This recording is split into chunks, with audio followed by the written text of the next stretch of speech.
I want to start and remember one of our friends, Rhode Island, who's not here.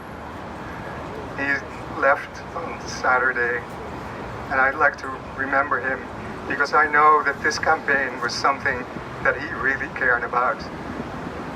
So I would like to ask you to just be silent for a short period of time, and then I will tell you why I'm here.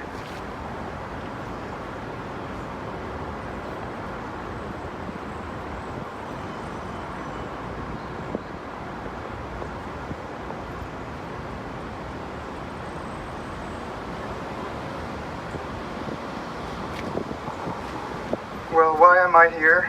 I'm here to basically renew my vows, you could say. I signed this statement this morning, a nonviolent covenant, and I won't read the whole thing to you, but I'll read one part of it. And I am deeply committed to nonviolence, both as a moral principle and also as a strategy.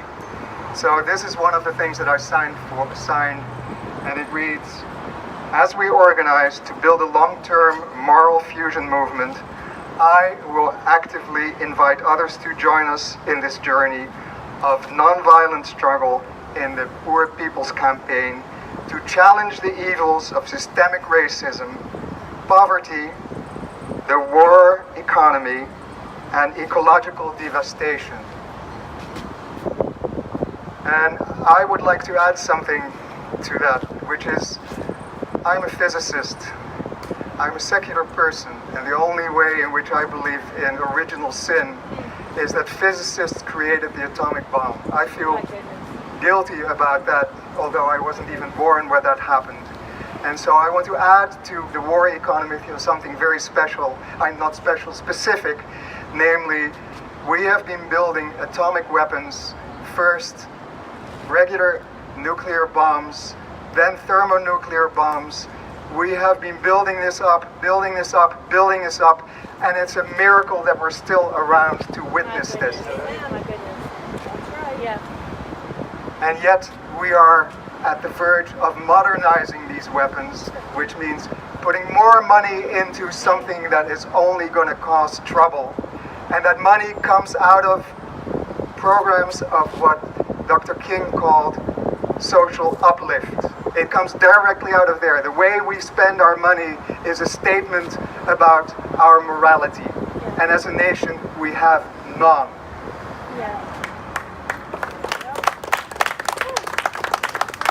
And then there is a second thing, which is, I'm a climate activist, but I don't think that any of these things are separable. Yeah. They're all parts, two sides of the same coin, or I don't know I've lost track of how many sides I can count, but let's keep two coins.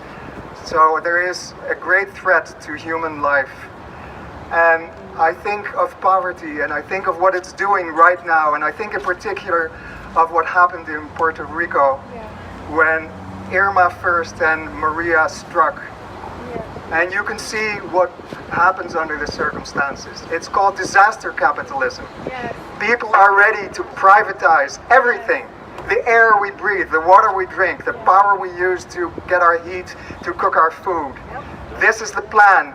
And if you think that that's not going to happen in Rhode Island, well, I've got news for you. Go down the road, go talk to the mayor of Providence about privatization of water. Yes.